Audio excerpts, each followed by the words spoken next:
When most think of Omega, they think of the Speedmaster, the Railmaster, and the Seamaster. The Seamaster is definitely one of the most iconic dive watches right after the Rolex Submariner, and with very good reason.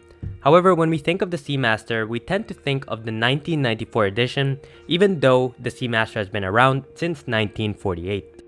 So to keep it relevant for today's topic, we're going to focus on the 1994 design, and in my opinion, out of all the Seamasters, this is the best one they've ever released, and I don't think they can make a better one.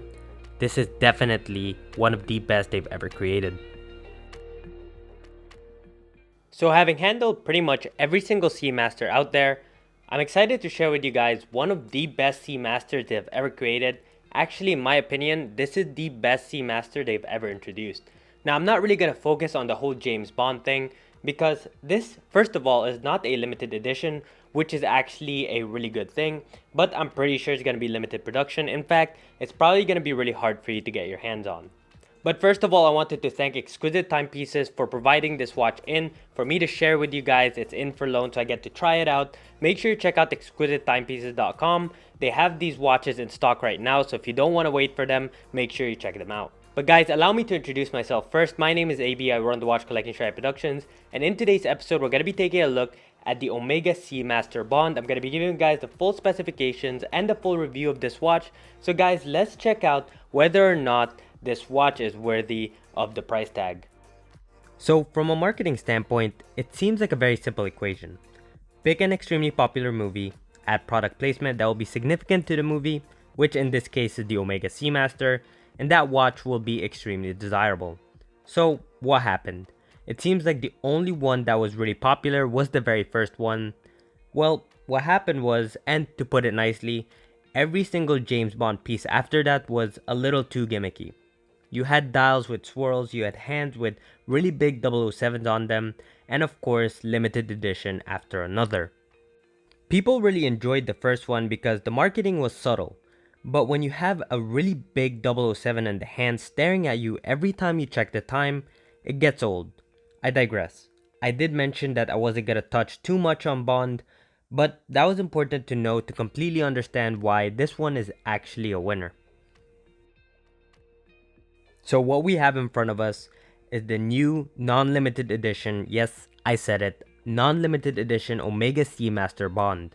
If Omega didn't tell us that this was meant for the movie, we all would have just associated the piece as a tribute to military dive watches, which is probably the plan for the product placement of this piece in the movie, but I'm not 100% sure. What I do know is this is definitely a military inspired dive watch. The really cool thing about this watch is everything about it screams tool watch. It definitely doesn't feel like an extremely luxurious watch. It actually feels like something that would survive anything you throw at it, which is actually pretty cool.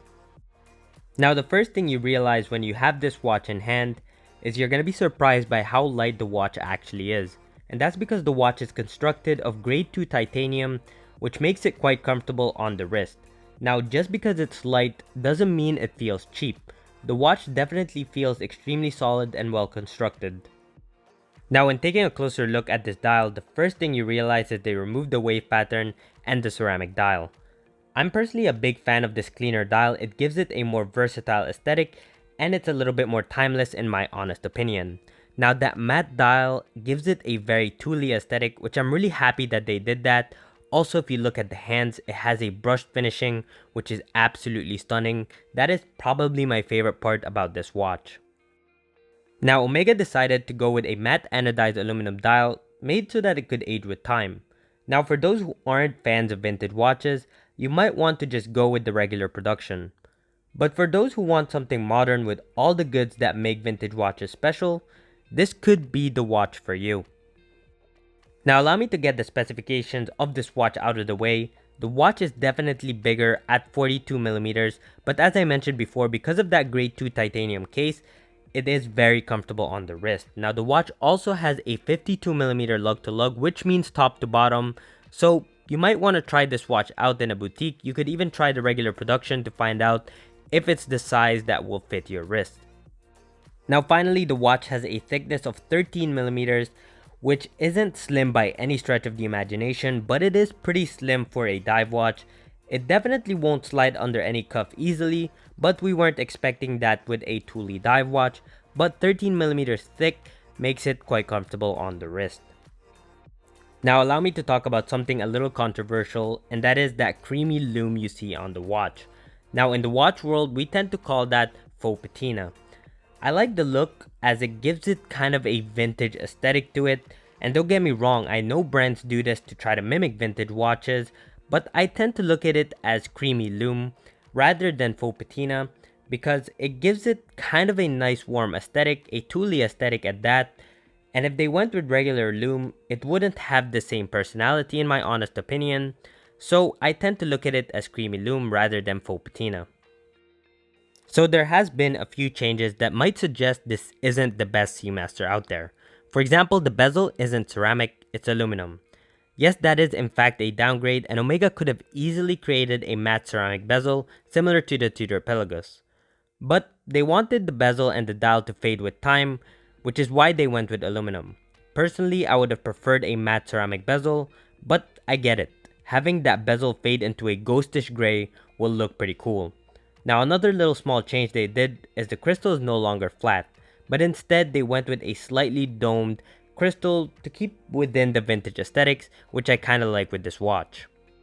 Now Omega decided to go with an all sandblasted matte case rather than having any polishing to the case, which is actually a really good thing in my opinion. If they had any polishing, it would have taken away from the aesthetic they were going for. Having that matte case definitely gives it that military inspired look. Now when taking a look at the case back, there's a lot of numbers, but what I feel is the most important is the 007 obviously, and the number 62, which actually signifies the very first Bond movie that came out in 1962. Now of course, when it comes to dive watches, lume shots are really important.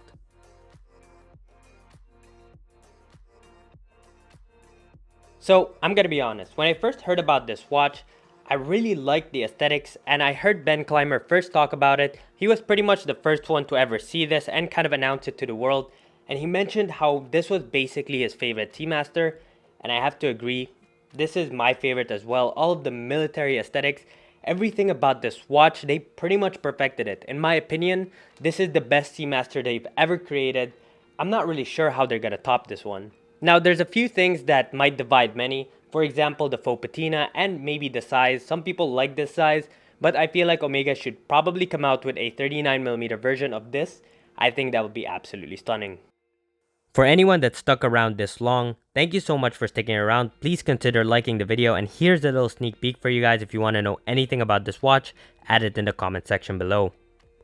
But guys, as always, thank you so much for joining me here today. Would love to hear from you. What do you think about this watch? Do you like it? What don't you like about it? Let us know in the comment section below. And again, if you want this watch, make sure you check out exquisitetimepieces.com. They have this watch in stock, and this one is not a limited edition, but it is limited production, and I know it's very hard for jewelers to get them in. So if you're interested in this watch, make sure you hit up exquisitetimepieces.com. Let them know that you heard about them from this channel, and they'll hook you up over there at exquisitetimepieces.com. But guys, as I said, thank you so much for joining me again. Please consider subscribing and like the video if you did. And guys, I will see you in the next one.